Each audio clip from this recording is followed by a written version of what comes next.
The Great Indian Rhino under threat from poachers in Survival Special at 6:30, but now on Yorkshire, all the action from the Nationwide League in Soccer Sunday.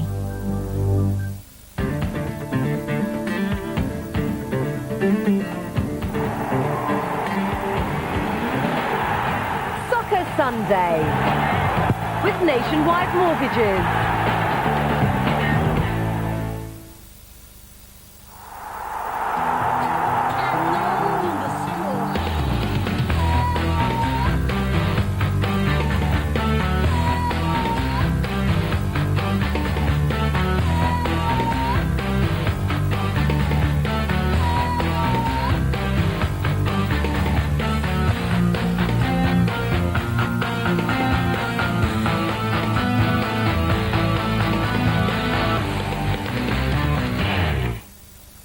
Good evening, welcome to Soccer Sunday. We've got plenty of goals for you this evening, 35 of them in 12 games.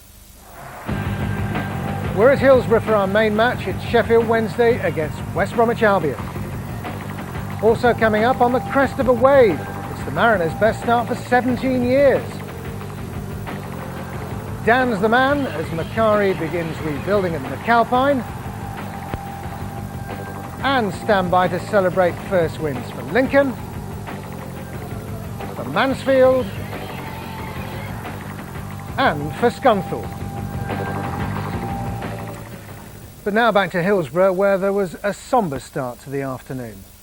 A minute's silence was observed in memory of the Sheffield Wednesday defender Tom Staniforth, who died suddenly last weekend at the age of only 20. Tom was the son of Gordon Staniforth, who played more than 150 games for York City in the 70s and the 80s.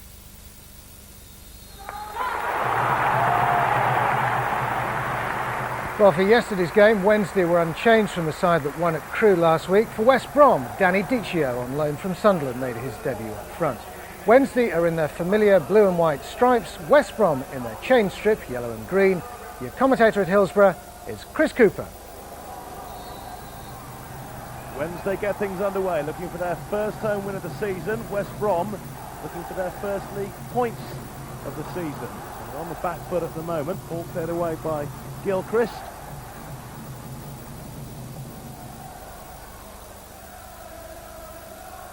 Peter Shreve's wearing a black armband, just as all the players are doing so. Wednesday pressing forward, edge of the box of Koku, brought down there by Gilchrist. That'll be a free kick in a very dangerous position. Well, Gilchrist looking at the referee as if to say, what did I do? Well, he sliced through a Koku from the back. Bon is lining it up and strikes it straight into the wall, but Des Little encroached, and Matt Messias is going to penalise him. He's going to get the yellow card. It'll be retaken as well. You can just see there, it just broke out a split second too soon. Now, new rules this season, the ball can be moved on, but not the full 10 yards, only to the edge of the area. Seaborn again, in! Fantastic goal inside the opening 5 minutes. Sheffield Wednesday in front. A twice taken free kick, and Seaborn gets his second in as many games. The wall, well, it went straight into the top corner. It wouldn't have mattered if there'd been a couple more men in the wall. He picked his spot, picked that one out. What a start for Wednesday. Gary Medson clearly not happy. Return to Hillsborough. Cummings looking to drive in the cross. It's blocked though by Koku, and West Brom have a corner. Well, they've got plenty of men forward for it. And towards back stick. Sheffield Wednesday desperately trying to get it clear, and in doing so they've conceded another corner. They had virtually everybody back.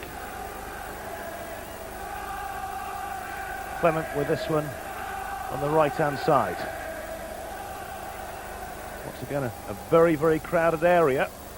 Deep again. Sigurdsson's got his head on it. Dicchio is in, and Dicchio has equalised for West Bromwich Albion. And Kevin Pressman is claiming that he was fouled, but really he should have jumped and caught that one.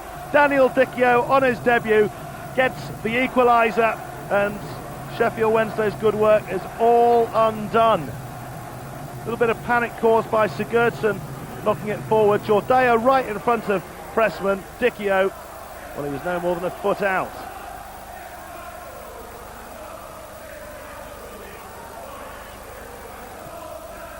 Wednesday piling balls forward again. Sibon, he should have done better.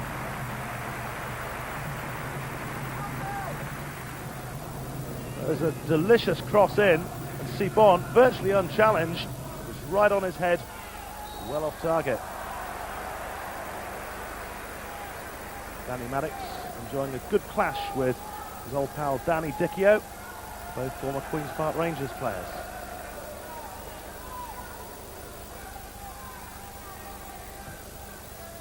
Plenty forward again for West Bromwich Albion. Dichio's got his head on it. Pressman was beaten. Barr came to his rescue. And Dichio thought he was going to get a second goal in a matter of minutes. The Wednesday defence were watching it, and then Danny Maddox let Dichio get on him. Koku to Sibon, and Quinn is through for Sheffield Wednesday. Oh dear, he really should have done better, and he knows it. Russell Holt furious with his defence, and Quinn looks like he's about to burst into tears.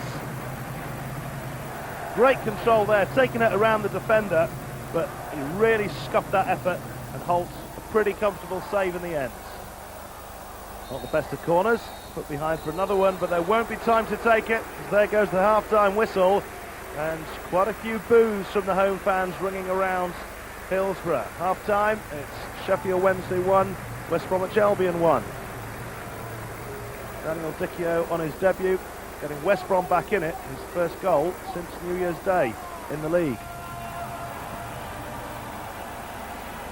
Day off from the FA, and he comes to watch his favourite football team.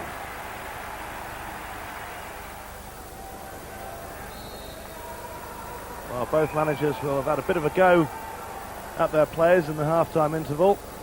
They've both had a number of decent chances, but all too often they've been found wanting once they've been right in front of goal.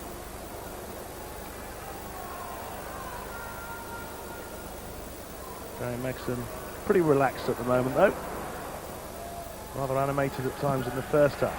Punching challenge, ball into touch. It's a Wednesday throw.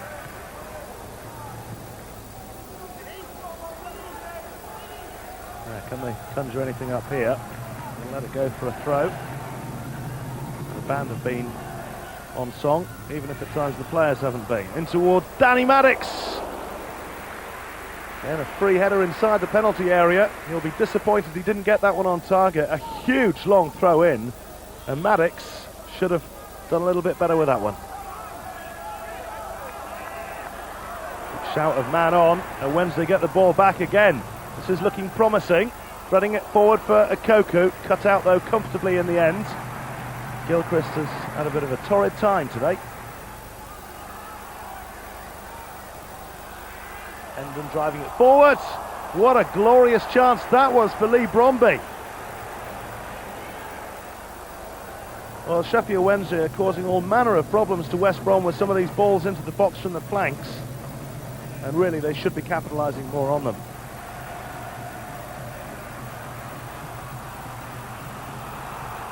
West Brom with a rare attack in this second half. Dobie, he's round Maddox, curls it across. There's no one there.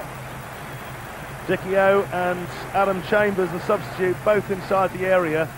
It's a teasing little cross, but no yellow and green anywhere near it at all. Peter Shreve's looking a little bit disgruntled. I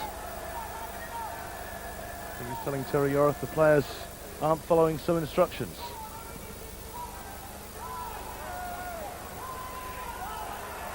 Time running out. This is Chambers. Finds Dichio. Maddox, his old QPR teammate, gets it away, but only as far as Chambers once again. Clement to drive it in, looking for Dichio. It's over the bar once again. That was a glorious opportunity for Daniel Dichio, and he knows it. Well, West Brom trying to do to Sheffield Wednesday what the Owls themselves have been trying to do. Teasing cross in, gets underneath it, but the goalkeeper not troubled at all. And Dichio, like Sibon earlier, will think he should have at least made the goalkeeper do some work. This is Hendon. A little bit fussy perhaps by the referee. Wednesday won't argue. Hendon to take it. Plenty of big fellas up from the back once again. And West Brom with virtually everybody back to defend it as Hendon floats it in. It's too high though, even for the giant Sibon. Cleared away by Daniel Dicchio coming back to help out his defence. And that's it, it's all over. And more boos just as there were at half-time. Finished Sheffield Wednesday 1, West Bromwich Albion 1. Overall, pretty frustrating and scrappy game that neither side will be totally satisfied with. But West Brom have got their first point of the season. Well, we've had a smashing start, haven't we? We've gone 1-0 up off of the set piece to Bond. I thought we were taking the game to them. They were shocked a little bit by that, wasn't they? They didn't get their game going for a little while. Our start again has been 3 away games out of the first 4, and you've seen today what home advantage does for you. You can get a free kick after 2 minutes for nothing, and then you can have another go at it. So I think the boys were a little tense here. I think, you know, the big crowd, it's a big city club, quite rightly they demand results and performances. Some boys cope with that better than others, and I think you have to have you know, that experience, and we are a relatively young side in certain positions, so you know, they'll come, and I think what we are seeing here is stickability. It's a word that I use all the time in the team talks, that okay, we never won the game, but we made sure that we got something out of it. The fans here used to love you. They probably don't like you here anymore, because it's 4 points in 2 seasons. I'm not sure about the first bit.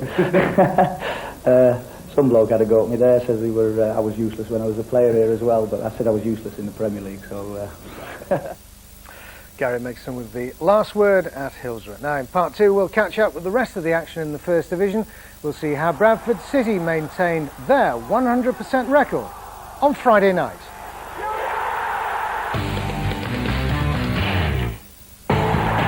Soccer Sunday with Nationwide Mortgages. Nationwide, sponsor of the Football League.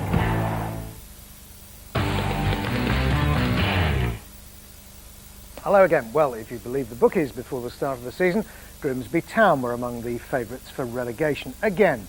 So nobody expected them to make such a promising start to the season. Yesterday, in a game which manager Lenny Lawrence called the best he'd seen at Blundell Park for some time, the Mariners extended their unbeaten run against highly regarded Preston North End, and Natalie Jackson was there. All smiles in the dressing room before kick-off. All the talk about 22-year-old lone centre-back David Beheror from Newcastle, playing in only his 3rd ever league game, up against John Macken and David Healy, one of the division's hottest strike forces. I'm looking forward to it, and obviously I'm a Grimsby today, and a Grimsby player today, so I'll give it 110% today, and hopefully we can continue the winning run. Mad Mariners fan John Kirk's been following Town for 50 years. Not even he can remember a better start to the season than this. We've been in the top 2 divisions most of the time that we've been in existence, and in all of that time we've never ever won both opening games in the top 2 divisions. So this is a record. And they looked like they'd extend that record. In a fast and furious game, Grimsby took the lead after 26 minutes when young striker John Rowan calmly scored his first ever league goal. But any hopes of the Mariners going top of the table were soon wiped out 5 minutes later when Colin Murdoch equalised. Straight after the restart, the highly rated David Healy made it 2-1 for Preston, scoring easily from 15 yards. And after end-to-end excitement, Grimsby were awarded a penalty for what Lawrence thought was for shirt pulling. Preston manager Moyes felt the referee had made a mistake. No error though when Alan Poughton, who's just signed a new 3-year deal, stepped up to take the spot kick. It's only 3 games, but definitely it's nice to be unbeaten in the league. Like I say, people write Grimsby Town off every season, which is understandable, it's a small club. But the lads have got a great team spirit here, and we hope it continues. They look like a top 8, top 6 side to me today anyway. And, you know, we matched them, so that's heartening for us, really. We've got to make sure we do it again on Monday. The class of players we've got here, I mean, Alan Poughton and Danny in the midfield, and obviously Coyne in goal, and that. We've got some great players, and we've got Johnny Rowan up front. He's had another good game today, so we've got some good players coming through. And even though it's early days, with form like this, Lenny Lawrence may have to get used to all the attention. Well, Rotherham United and Sheffield United played on Thursday night. That was a game that finished 1 apiece. So there are only 2 more matches to catch up on in the First Division. Let's do that now with Jason McCartney and first Chris Cooper.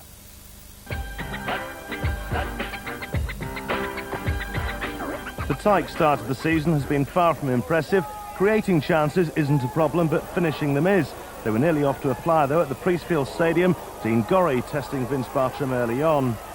A second away defeat looked likely, though, once the Gills edged in front. Former Huddersfield Town striker Ifeanura getting the vital touch from Marlon King's cross shortly before half-time. The 21-year-old King, who's just signed a new contract, had a cracking game. When Mark Patterson launched the ball forward on 72 minutes, he left Barnsley defenders appealing in vain for an offside flag.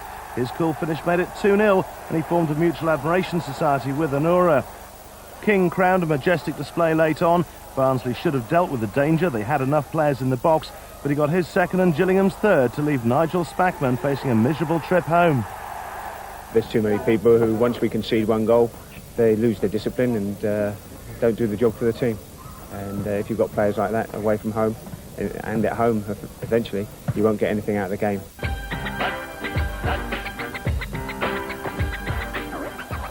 The Bantams are bubbling, and a towering header from a rejuvenated Ashley Ward saw Andy Myers nip in, but Bradford on their way to a repeat of last season's result at Valley Parade. That was, of course, in the Premiership, and both of these teams were amongst the bookies' favourites for an instant return, although it's the Bantams making the early headway, with Gareth Whalley's effort typifying their confidence. Gary Locke, too, looks as though he's relishing the challenge. His first goal for the club was fired in emphatic style through a crowded goal mouth. If the Bantams do return, though, it will be pretty much with the same squad as last, whereas Coventry have splashed out £5 million on striker Lee Hughes, who was later on dismissed for a second bookable offence. And despite Jay Bothroyd's emphatic finish, the Bantams maintained their 100% record. Well, now Division 2. It's been another difficult week for Huddersfield Town. Skipper Chris Lacketti's been sold. They've been knocked out of the Worthington Cup by 3rd Division Rochdale. And owner Barry Rubery's warned them that he'll take drastic action if he receives any more abuse from the fans. So yesterday, when they faced Bury at the McAlpine, the Terriers badly needed the tonic of 3 points.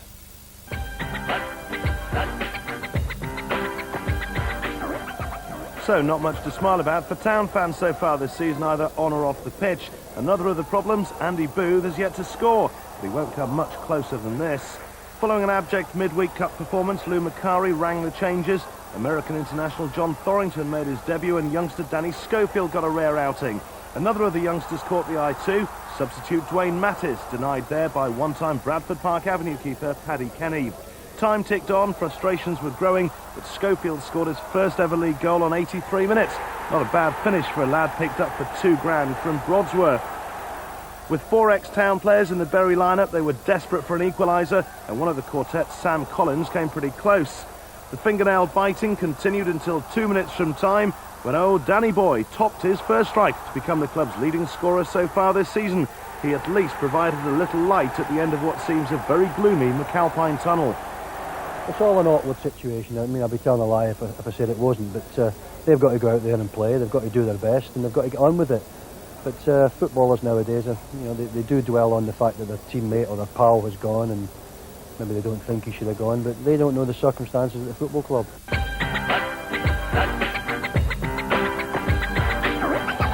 After conceding 6 goals in their last home game, Chesterfield keeper Nathan Abbey didn't display the strongest right hand as Paul Evans gave Brentford the lead with just 2 minutes on the clock. But after that hammer blow, Chesterfield went on to dominate the game. Luke Beckett's been on their lengthy injury list, although he came off the bench and went close. But the Spyrites are still tending to look for the self-destruct button. Abbey giving the ball straight to Brentford striker Kevin O'Connor, who couldn't convert from a tight angle. Still Chesterfield pressed for a deserved equaliser. Martin Booty combining with Danny Williams to set up David Reeves, but he was denied by the crossbar. The Spyrites still were there to win. Chesterfield 0, Brentford 1. Fans are great today. When we get the full-size cop-out open next week, that'll be even better. But they deserve to win today, and the players deserve to win. So, unfortunately, we've only got 1 point out of 3 games, and we've got to kick on. David Reeves ending Michael Sinclair's report from Saltergate. Now into Division 3, we start our final roundup at St James's Park. No, not Newcastle, but Exeter.